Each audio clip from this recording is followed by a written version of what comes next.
Hey, this is Ken Tobias. Welcome back to our discussion on lucid dreaming. It occurred to me that I haven't yet shared with any of you a particular lucid dream. I mean, any specific dream that I've had over these many years. And I thought that could be interesting. So I went back through my journals and searched for lucid dream records. And it was interesting. I didn't come across any that were particularly interesting to tell as a story. And I looked at many of them. And what I realized is that when it comes to lucid dreams, at least for me, the amazement and mind blowing element of it is simply the fact of being having an experience where you're in a body that you know is non-physical, yet in an environment that feels completely real. And so often it's not a particular story or what happens. It's simply the act of lucid dreaming itself is so profound and so exciting and so fun that it really it doesn't take a complicated story or even an interesting one to make it interesting. The experience itself is the core of it. And now I promise, find a particular dream to relate. I just didn't get one for today. But I did want to share that with you, that it's quite a profound experience. There's many adjectives that you can use, but as you know, I highly recommend it. And it's for me, it's one of my longtime passions, and I have no doubt that it will remain so for the rest of my life. Let's talk about dream journaling for a minute. DJ Secret Santa, thank you for commenting. I do appreciate it. As you start focusing on your dreams, doing these exercises, just putting more intent and energy to your dream life, you're going to find that you're remembering your dreams more often. And because of that, you are going to have dreams that you're going to want to remember. They will either be moving or offer clarity or just be interesting or even just crazy. But once in a while, there'll be dreams that you want to record. And maybe you want to record all your dreams, which is also great. So how best to do that? If you wake up from a dream and you're getting up for the day, then of course you can do it in any way that's convenient on your computer or in a journal. But if you wake up in the early morning and your intent is to go back to sleep, but you want to record the dream you just had, then it's a little bit of a balancing act, not to become too awake so that it disturbs your sleep. So I know of two options. One is to write it down. They actually have pens that act kind of like a pen light, so that you can have your journal and the light can be minimal, and that way you can record.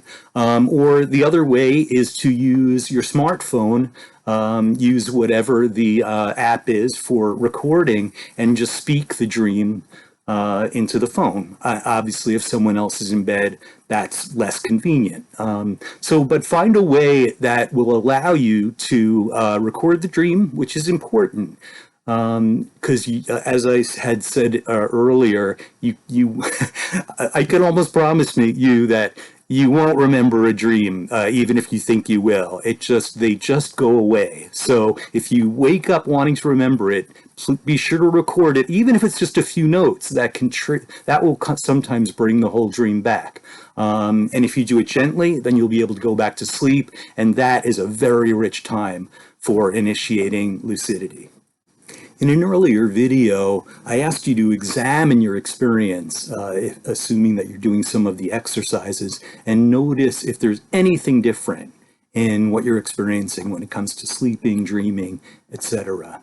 I talked to a friend whose experience prior to this had been not remembering dreams, really no recall at all, to the point where she wasn't really sure she was dreaming.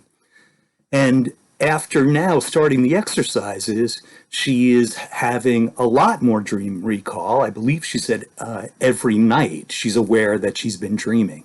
So that's huge.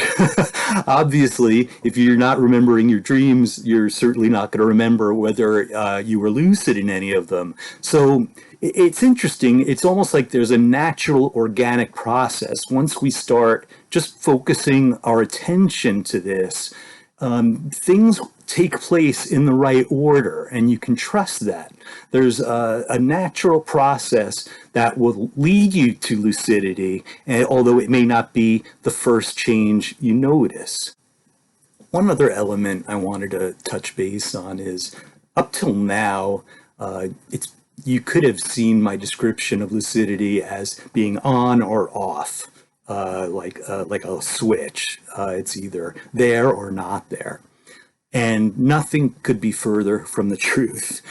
The experience of lucidity offers this incredible range of experience, a huge, rich gray area, and where some of it's confusion, and that all will come from an effort to become lucid.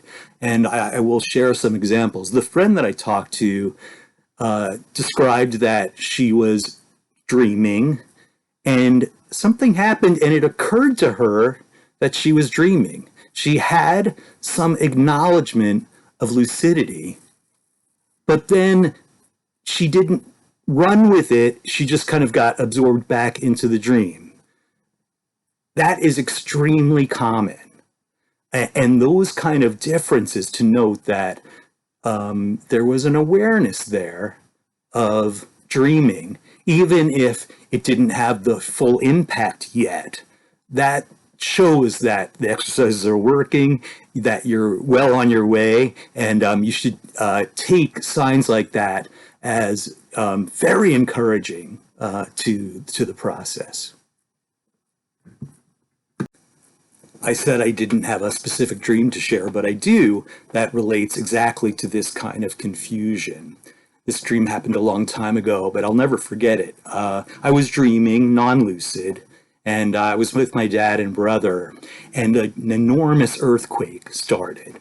I mentioned in a prior video that for me, natural disasters, which happen in my dreams periodically, it's become a really useful cue for me that I'm dreaming.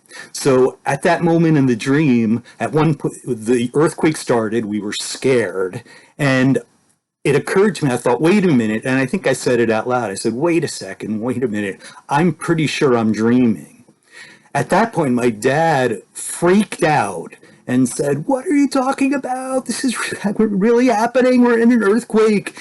And I completely bought what he said and totally lost lucidity and ended up just, running through the dream non-lucid. So that's a perfect example of what can happen. For those of you who have not experienced a lucid dream before, it may just seem bizarre that you can, even if you ask the question, am I dreaming, you can come up with the wrong answer.